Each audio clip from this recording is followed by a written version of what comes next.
देखिए, आज की हमारी जो कहानी है वो कहानी है बिहार की। बिहार में एक जिला है बेतिया। इस बेतिया का साल 2024 महीना जून और जुलाई का। इस बेतिया में एक शमशान घाट है। सुबह का वक्त होता है, कुछ लोग गुजरते हैं। जब कुछ लोग गुजर रहे होते हैं तो वहां पे एक महिला की लाश देखते हैं। अब देख के जो तमाम लोग थे वो घबरा जाते हैं और फौरन एक पुलिस को कॉल करता है। उसी में से पुलिस आती है, वहां पे देखती है तो देखते हैं महिला की लाश पड़ी है और महिला के जो बॉडी है उस पे ज्यादा कपड़े नहीं है। तो पुलिस को फौरन ये मामला काफी सीरियस लगता है। फौरन उस बॉडी को कलेक्ट करके फोरेंसिक को भेज दिया जाता है, सौंपा जाता है। इसके बाद पुलिस आए जो लोग थे वहां पूछते कि सबसे पहले किसने देखा और तमाम अपनी इन्वेस्टिगेशन को आगे बढ़ाती है। देखिए, जब तक पोस्टमार्टम होता है, पोस्टमार्टम होने के बाद जो बात पता चलता है वो इसको हैरान कर देती है और परेशान करती है। परेशान इसलिए पोस्टमार्टम में आता है कि महिला के साथ गैंग रेप हुआ है, क्योंकि महिला के बॉडी पे कुछ लोगों के सेमन्स मिले थे। और फौरन पुलिस घबरा जाती है कि ये बात बाहर नहीं आनी चाहिए, बाहर आएगी मीडिया में आएगा तो पूरा बवाल होगा खड़ा। इसलिए पुलिस फैसला करती है कि इस केस को साइलेंटली हम लोग जल्द से जल्द सॉल्व करें।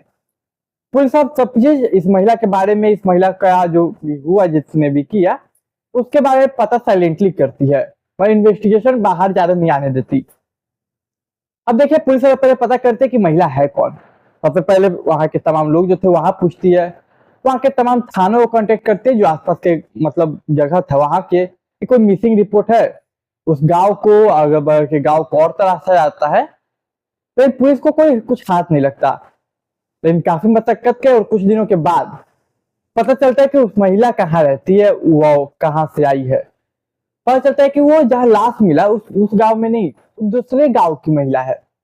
और फौरन उसके परिवार से कांटेक्ट किया जाता है। जब परिवार के बारे में पता किया जाता है, पता चलता है कि उसका एक पति है और पति बाहर काम करता है, लेकिन इत्तेफाक से अभी कुछ दिन पहले ही वो यहाँ पे वापस आया है, मतलब छुट्टी में हॉलीडे मनाने। अब फौरन पुलिस पहुंचती है, जो महिला थी उसकी बॉडी को सौंपती है उसके परिवार को। जब ये बात उसके पति को, महिला के पति को पता चलता है कि गैंग रेप हुआ है, वो फुट फुट के रोने लगता है। उसके जो तमाम परिवार वाले थे वो भी रोने लगते हैं। पुलिस आश्वासन देते हैं कि टेंशन नहीं लीजिए, जिसने भी इतनी गंदी हरकत की है हम उसे सजा दिलवाएंगे। पति भी बोलता है कि सर उसे छोड़िए मत किसी भी कीमत पे, जिन कमीनों ने ऐसी हरकत की है। अब पुलिस अपना आगे की इन्वेस्टिगेशन शुरू करती है। पूछते क्या बताइए किसके साथ दुश्मनी है आपकी पत्नी की। तो पति बताता है कि मैं तो यहाँ रहता ही नहीं, आप मेरे माँ बाप से पूछ सकते हैं कि क्या है क्या नहीं। तो माँ बाप बताते कि सर ऐसी तो कोई दुश्मनी है नहीं उसकी, और नहीं हमारी कोई ऐसी दुश्मनी है कि मेरी बहू के इज्जत पे कोई हाथ डाले। ऐसा हमने कभी कुछ किया नहीं और ना ही किसी और ने। फिर पुलिस बोलती है कि कोई लड़ाई झगड़ा किसी से हुआ हो, तो ऐसा कभी लड़ाई झगड़ा बढ़ा नहीं इस बात तक कि कोई किसी को मार दे या फिर मेरी बहू के साथ ऐसा कुछ करे। अब पुलिस को बात समझ में नहीं आती कि पति यहाँ रहता नहीं है। दूसरा बात की महिला की बॉडी जो है वो दूसरे जगह मिली, दूसरे गांव में मिली। आखिर महिला गई कहाँ थी, इस बारे में जब पुलिस पूछती है तो घर वाले बताते कि नहीं पता सर, क्योंकि रात में कहीं उसे जाने नहीं देते और कोई भी रात को अपनी बहू को क्यों जाने देगा कहीं, और कोई काम बता के गई नहीं थी। अब पुलिस सोचते क्या अच्छा वो गई कहाँ, पर दूसरे गांव में आखिर बॉडी पहुंची कैसे। पुलिस के तमाम सवालों के साथ घिरी रही और कोई किसी को जवाब नहीं मिला। वहां के जो पब्लिक थे वहां उनके मन में आक्रोश था। खैर पुलिस वहां से निकलती है, फिर अपनी तरफ से इन्वेस्टिगेट करती है, कॉल रिकॉर्ड खंगालती है पति के परिवार के, लेकिन कुछ मिलता नहीं है। यहाँ तक कि उस महिला जिसकी डेड बॉडी मिली थी उसके भी कॉल रिकॉर्ड खंगालती है, लेकिन पुलिस को कुछ सस्पेक्ट मिलता नहीं है। अब पुलिस परेशान कि हम कहे तो कहे क्या, इस केस को कैसे सॉल्व करें। परिवार वालों के साथ किसी की दुश्मनी नहीं, बहू का किसी के साथ लड़ाई नहीं, पति यहाँ रहता नहीं, ताकि कोई क्यों मारेगा इसे। उतने अमीर भी नहीं थे कि किसी को ऐसी दुश्मनी होगी कि पैसों के लिए। अब फैसला लेती है पुलिस की चलो इस केस को हम दूसरा एंगल से देखते हैं और दूसरे तरीके से इंक्वायरी करते हैं। अब पुलिस सबसे पहले अपने मुखबिरों को बोलती है कि काम करो इस महिला के बारे में पता करो कि महिला का कैरेक्टर कैसा था, महिला किससे मिलती थी, किससे जुलती थी। अब जो तमाम मुखबिर थे पुलिस के वो अपने काम पे लग जाते हैं, उस गांव के तमाम लोगों से बातचीत करते हैं, भरोसा जीतते हैं। और मुखबिर बात करते करते गांव में पता करते करते कुछ दिन बीत जाता है। और तब जाके एक शख्स से एक बात समझ में आती है। एक शख्स से पता चलता है कि सर ये जो महिला है उसका एक बॉयफ्रेंड था इसी गांव का, जिसका नाम है राहुल। लेकिन अब वो ब्रेकअप हो चुका है उन लोगों का। तो अब मुझे लगता नहीं कि कुछ ऐसा हुआ होगा। ये बात जब मुखबिर से पुलिस को मिलती है तो फौरन ये खबर मिलते ही राहुल को उठा लेती है पुलिस।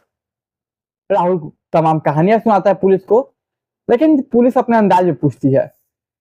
तो फिर वो एक बात बताता है कि देखिए सर, मेरा ब्रेकअप हो गया उससे, और जब ब्रेकअप हो गया फिर वो दूसरे एक अखिलेश नाम का शख्स है उसी गांव का, उसके साथ उसका ब्रेकअप हो गया। अब पुलिस ये सुनती है, फौरन अखिलेश को उठाती है।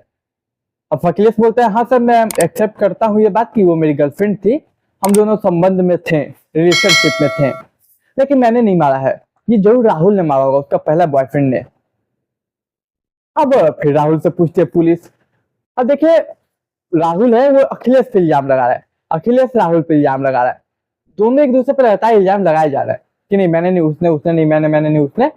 अब पुलिस का सर घूम जाता है और फिर फैसला करते हैं पुलिस की दोनों को जम के कुटाई करते हैं, और जम के जब अपने अंदाज में पूछेंगे तब शायद कुछ सच बाहर आ जाए। और फिर पुलिस वही करती है, अपनी टीम को लगा देती है काम पे कि जब तक कि लोग का मुंह ना खुले तब तक पीटो, कोई एक तो बोलेगा कि आखिर कातिल है कौन। फाइनली घंटों मेहनत के बाद, घंटों पिटाई के बाद मुंह खोल देते हैं अखिलेश और राहुल। और ये कहानी इसके बाद 1 साल पहले पहुंच जाती है। तो क्या है कहानी वो मैं आपको बताऊं, तब तक चैनल को सब्सक्राइब कर लीजिए, मुझे थोड़ा सपोर्ट कीजिए, ऐसी कहानियां मैं लाते रहता हूं, आप मेरे चैनल पर जाकर चेक कर सकते हैं। तो देखिए, अब 1 साल पहले कुछ ऐसा होता है। दरअसल इस महिला का जो पति है, वो पति तो अपना बाहर काम करता था, तो बाहर चला जाता था। इसी बीच इस महिला जब घर में अकेले रहती थी तो उसकी मुलाकात होती है राहुल नाम के एक शख्स से। राहुल ये ट्रक ड्राइवर रहता है, लेकिन देखते देखते बात करते करते महिला को राहुल पसंद आता है। अब महिला राहुल के साथ संबंध में आती है, रिलेशनशिप में जाती है, और फिर राहुल से बातें स्टार्ट होती है। बात स्टार्ट होती है, शारीरिक संबंध बनते हैं और तमाम चीजें उनके बीच महीनों तक चलती है। लेकिन देखिए, कुछ महीने जब गुजर जाते हैं ना, तो राहुल को एक शक होता है कि महिला अचानक मुझसे दूरियां बना रही है। हालांकि शादीशुदा राहुल भी था, तो जब देखता है कि दूरियां बना रही है तो इनसे कोई फर्क नहीं पड़ता, क्योंकि उसे शादी तो करना नहीं था, उससे जस्ट टाइम पास था, तो वो कुछ मतलब उतना ध्यान नहीं देता। इधर महिला सच में दूरियां बना रही थी राहुल से, और ये दूरियां इधर बना रही थी और एक शख्स जिसका नाम अखिलेश है उससे करीबियां बढ़ा रही थी। इधर फिर उसको ब्रेकअप करके राहुल से ये अखिलेश की क्लोज हो जाती है। जब अखिलेश के क्लोज होती है उससे भी शारीरिक संबंध बनाती है, और अखिलेश भी ड्राइवर था और उसकी भी एक पत्नी थी। तो अब ये महिला अखिलेश से बात करती, उसके साथ रहती, उसके साथ मतलब संबंध बनाती, तमाम चीजें चलती। इसी बीच राहुल की एक गर्लफ्रेंड बनती है, और उस गर्लफ्रेंड का नाम था प्रीति। जब ये बात पता चलता है इस महिला को कि प्रीति राहुल की गर्लफ्रेंड बनी, तो ये बात पचती नहीं। अब ये महिला कांटेक्ट करती फिर से राहुल को और कहती कि राहुल मुझे तुम्हारे साथ रहना है, मुझे तुमसे बात करनी है, उस महिला को छोड़ दो, मतलब प्रीति को छोड़ दो तुम। राहुल बोलता कि मैं क्यों छोड़ू, मैं नहीं छोड़ूंगा, तुम्हें ब्रेकअप करके गई, अब तुम झेलो अपना। लेकिन जब ये बात प्रीति को पता चलता है कि जो महिला है प्रीति को मतलब उसको छोड़ने के लिए कह रही राहुल को, तो अब ये प्रीति जो थी वो उस महिला पे नजर रखने लगती है। अखिलेश के साथ जब कुछ प्राइवेट मूवमेंट बिताती है वो महिला, तो प्रीति उसकी तस्वीर निकाल लेती है, वीडियो रिकॉर्ड कर लेती है असली। अब जब ये वीडियो रिकॉर्ड करती है फिर उस महिला को धमकाती है कि देखो ये है वीडियो, तुम्हारे अखिलेश का न्यूड वीडियो, अगर तुम मेरे राहुल के पीछे नहीं छोड़ोगी और मुझे अलग करने की कोशिश करोगी तो ये वीडियो मैं पूरे गांव में दिखा दूंगी। अब महिला डर जाती है, ये महिला डर के बोलते ठीक है। और देखिए, ये महिला उस वीडियो को लेकर अखिलेश को दिखाती है, अखिलेश को दिखाते देखो हमारे वीडियो किसने रिकॉर्ड कर लिया, ये वो। अखिलेश बोलता है कौन है वो, तो बताते हैं कि एक लड़की है, उसने ऐसा किया, ऐसा सब बात है। खैर फिर मामला खत्म होता है। लेकिन देखिए, ये जो महिला थी कितना खराब करती है। पहले तो पति को धोखा दी, राहुल के साथ संबंध बना के, फिर राहुल के साथ ब्रेकअप करके अखिलेश का संबंध, और देखिए अब अखिलेश के साथ भी एक गेम करती है। वो गेम ऐसा कि जो वीडियो था उसी का ब्लैकमेल करती है अब अखिलेश कि देखो मुझे कुछ पैसे दो, नहीं दोगे तो मैं ये वीडियो गांव वालों को दिखाऊंगी। और उसके बाद तुम्हारी बीवी जो है तुम्हें छोड़ देगी, तुम्हारा परिवार बर्बाद हो जाएगा।